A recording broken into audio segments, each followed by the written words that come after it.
Vous écoutez Radio Lomé, les 12h30.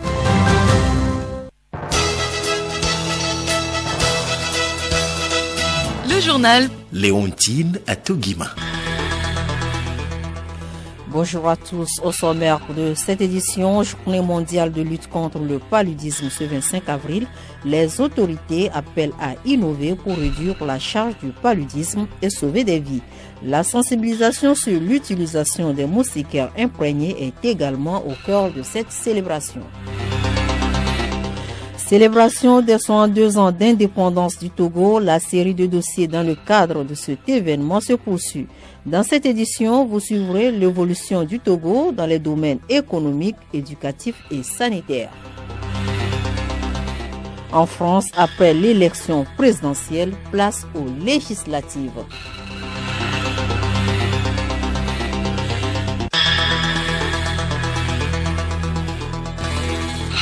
radiolomé.tg. La lutte contre le paludisme exige d'innover pour réduire les charges et sauver les vies. La journée mondiale dédiée à cette maladie est célébrée ce lundi. Elle demande l'utilisation à tout prix des moustiquaires.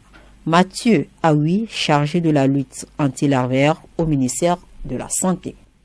Il faut toujours dormir sous moustiquaire toutes les nuits, pendant toute l'année, même en période où on trouve qu'il n'y a pas assez de moustiques ou en période de saison sèche. C'est question d'habitude. Et si vous n'avez pas l'habitude de vous coucher sous moustiquaire, vous pouvez trouver que pour la première fois où vous vous couchez, que cela vous étouffe. Mais quand vous essayez, vous finirez toujours par vous adapter. Il faut toujours aérer la moustiquaire pendant 6 heures à 24 heures avant l'utilisation. Il faut la laver toutes les fois qu'elle est sale. Cependant, il ne faut pas la laver avec des détergents comme de l'eau de javel ou des savons comme de l'omo qui contiennent des détergents. Il faut la laver avec un pain de savon doux et la sécher à l'ombre, pas au soleil, et refixer la moustiquaire. Je le disais à l'instant dans les titres, suite de nos séries de production sur l'indépendance du Togo. Nous parlons aujourd'hui du développement industriel. À part les phosphates dans les années 1970, d'autres ressources minières comme le clinker, le marbre ont contribué à l'économie nationale. Nous retrouvons Mamam Alourou, enseignant-chercheur à l'université de Lomé. Le développement industriel est basé avant tout sur la disponibilité des ressources minières que le pays dispose, même si on sait qu'il y a certains pays qui en achètent et les transforment. Mais la meilleure façon de développer son industrie, c'est d'avoir à sa disposition les ressources minières.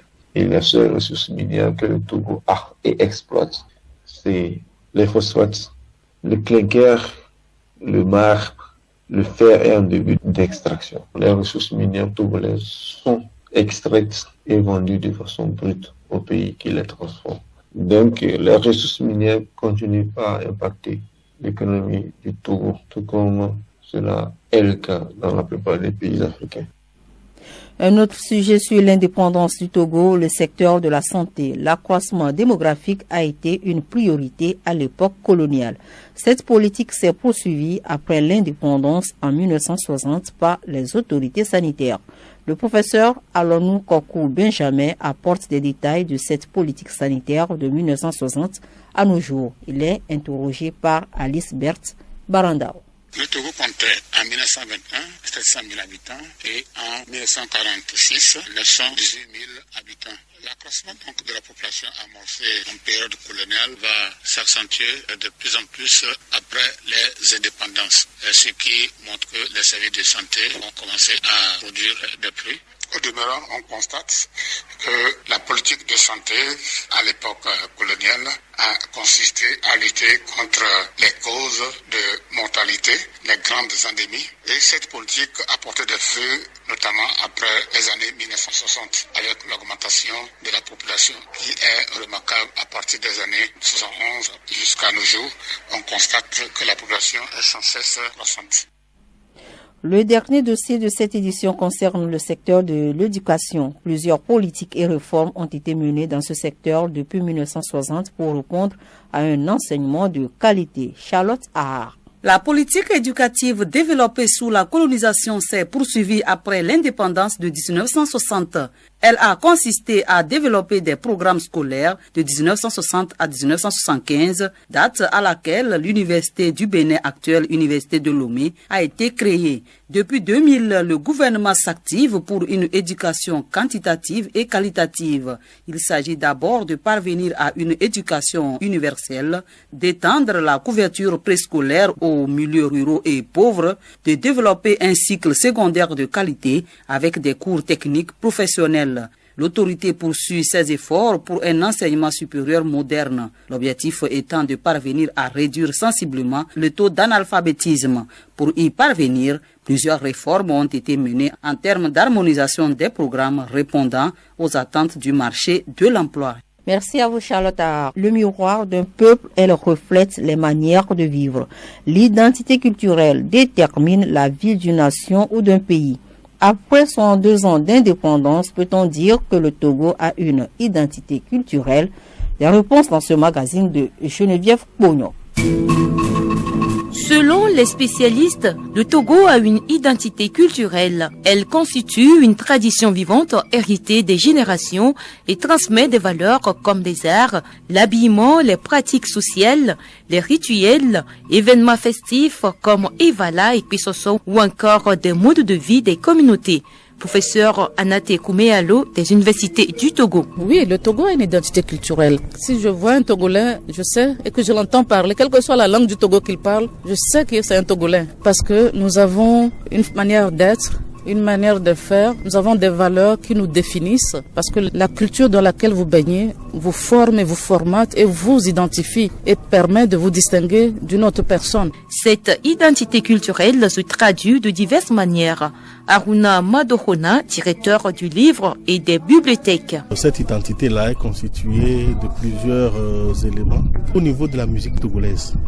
La musique togolaise aujourd'hui est en train de trouver une identité et que les gens reconnaissent un peu partout dans le monde. Si nous allons au niveau du théâtre, aujourd'hui les artistes togolais sont en train de construire des formes qui relèvent de leur identité propre. Le concert party par exemple au Ghana est devenu togolais. Au niveau de l'art plastique, des artistes plasticiens s'inspirent de leur quotidien, l'exemple de Koumi, qui à travers ses œuvres réalise quand même des fresques qui identifient le Togolais. Et au niveau du cinéma togolais, là aussi, les jeunes cinéastes togolais sont en train de construire leur petit écosystème, ce qui va faire que les observateurs de par le monde vont identifier le Togolais. Depuis quelque temps, on parle de la littérature togolaise parce que nous avons des productions de plus en plus grandes au niveau de la qualité et aussi au niveau de la quantité.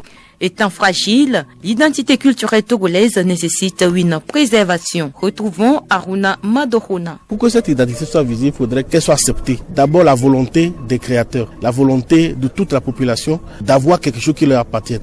Les Togolais, ils aiment leur patrie. Et c'est cela seul qui va faire qu'ils vont vouloir montrer ce qu'ils sont, leur façon de s'habiller, leur façon d'être ceci ou cela. De particulier va déteindre et va se faire voir aux yeux du monde entier. Le Togo a donc une identité culturelle que nous devons promouvoir pour les générations futures.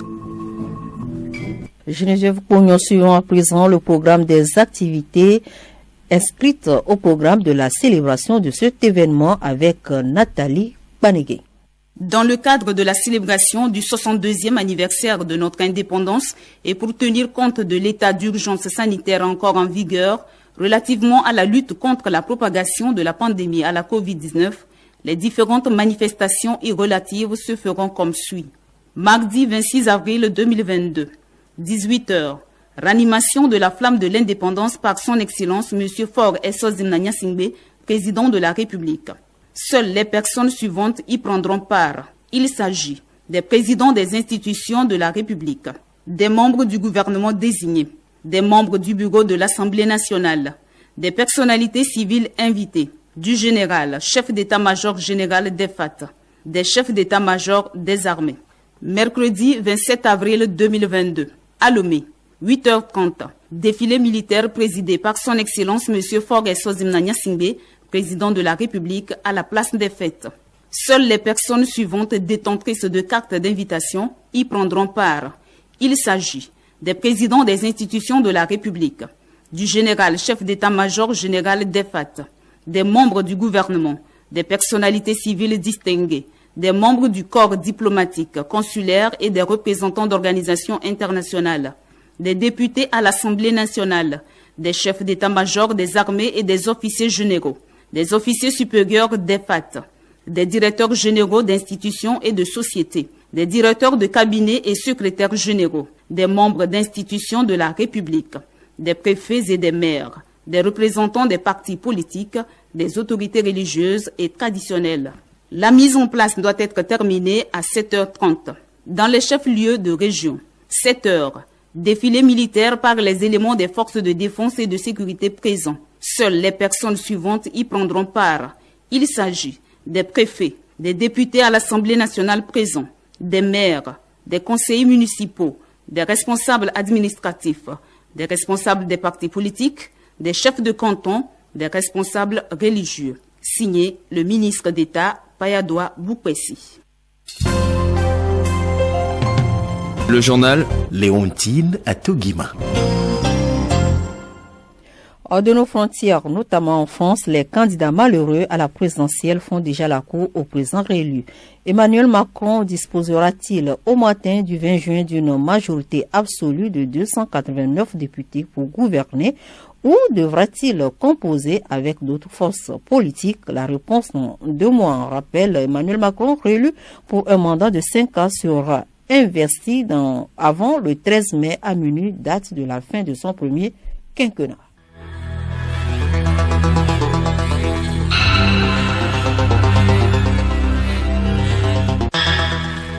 Mesdames et messieurs, ce journal se referme. Avant le rappel des titres. Chers auditeurs, évitons de garder le téléphone branché après la charge complète de 100%. La meilleure solution serait que notre smartphone soit à niveau de charge de 25% pour passer à la charge et à un niveau de 80% pour être débranché. Pas nécessaire de le laisser charger à 100%. Il est même déconseillé de le laisser décharger jusqu'à l'épuisement total de la batterie. Le rappel des titres à présent, Journée mondiale de la lutte contre le paludisme ce 25 avril. Les autorités appellent à innover pour réduire la charge du paludisme et sauver des vies. La sensibilisation sur l'utilisation des moustiquaires imprégnés est également au cœur de cette célébration. Célébration des 102 ans d'indépendance du Togo, la série de dossiers dans le cadre de cet événement se poursuit sur nos antennes. Dans cette édition, vous avez suivi l'évolution du Togo dans les domaines économiques, éducatifs et sanitaires. En France, après l'élection présidentielle, place aux législatives.